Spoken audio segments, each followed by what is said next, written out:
Do welcome again to today's Logooli class, and we will be looking at another language aspect known as Vivaambalilizi. Singular, kivaambalilizi. And what they are, their examples in brief, is what we are going to learn in this brief session. And language is more or less like dressing, where you have to sometimes change, sometimes to appear different, sometimes to put on for the occasion, and such other things. It also happens or appears that Lulogooli kind of dresses, rather puts words accordingly, sometimes to express better what the language itself, or rather to make the language beautiful. So we will be looking at what Vivaambalilizi are, or what in singular kivaambalilizi is.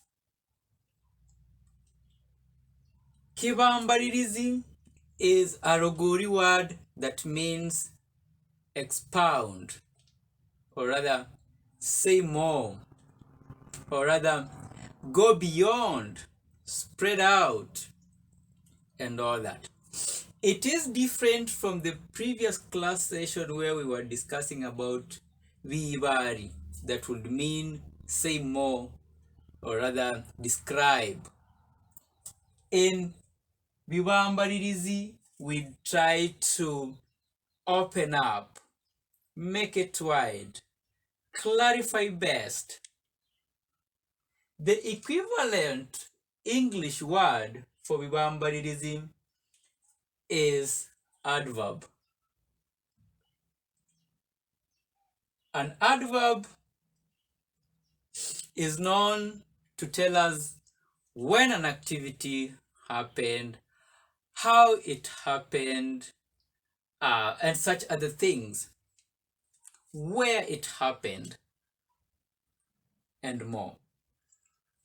In Lulogooli, kubambaliliza, or rather to expound, this word kivaambalilizi comes from the Logooli word vaambaliliza. Vaambaliliza. That means to expound, extend, spread wide, and all that. So that from vaambaliliza, we get a noun, kivaambalilizi. We take the whole of these except this. And we will be discussing in future classes how nouns are begotten from verbs. It is a very interesting process how Lulogooli comes to realize nouns from verbs. So to this point, and we've not been having a lot of examples on them because this is what we will be doing in our subsequent classes.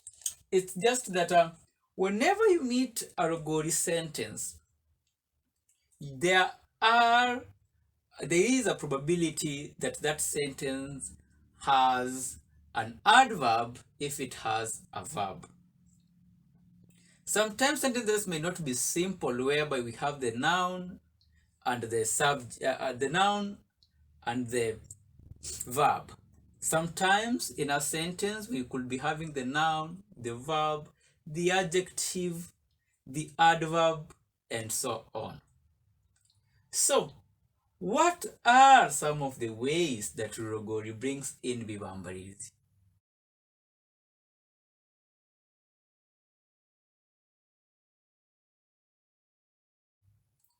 It is when Lulogooli tries to express how a verb happened, or how an action went on, or where the action happened at.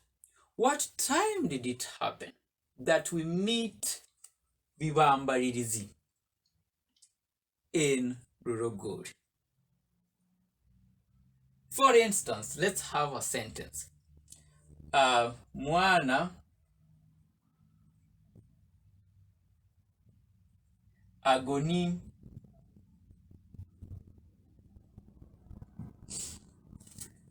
kokedari.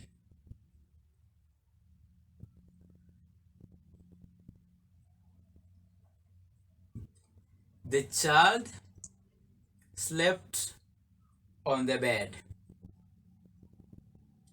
Here we are able to know more about the verb, and this is more of where. Mwana agoni kokedari. The child slept on the bed.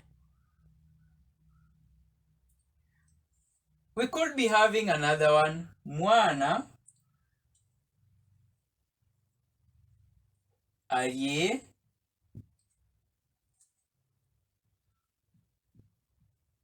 ritemwa. The child ate a banana or bananas.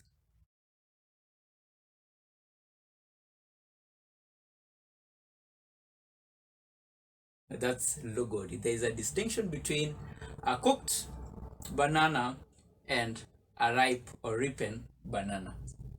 So in these two sentences, you'll find that kokedari and ritemwa are nouns in themselves, but they are used here to describe the verb or to add more on the verb.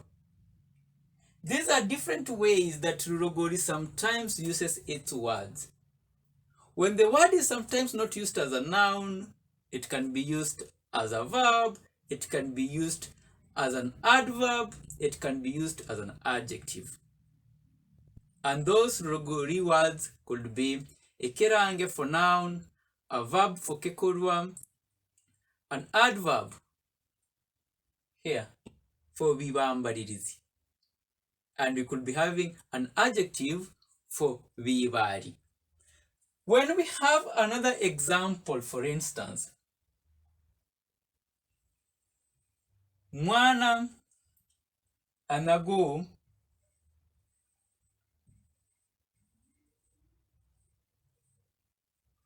zimbero.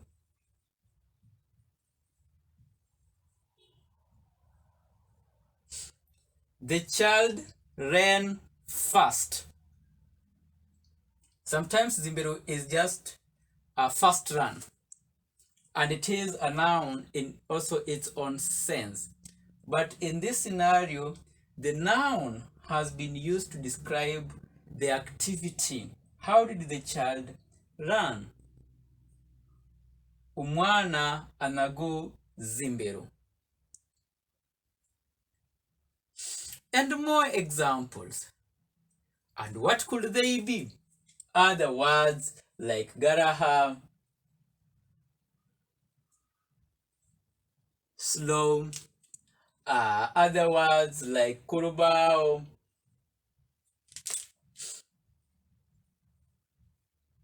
kurubaho, like on the board. The teacher is writing on the board. Writing on the board. So that on the board is where the activity is happening. And such other words that having those real sentences and meeting them and describing them will give us a more deeper and a clarifying meaning in Lulogooli. For now, this is just a brief session of saying that in Lulogooli we could be having words that do describe verbs. And when they describe verbs, they tell more about the activity, where, when, how, and such it happened. That's brief for now, and thank you for listening. See you again for more.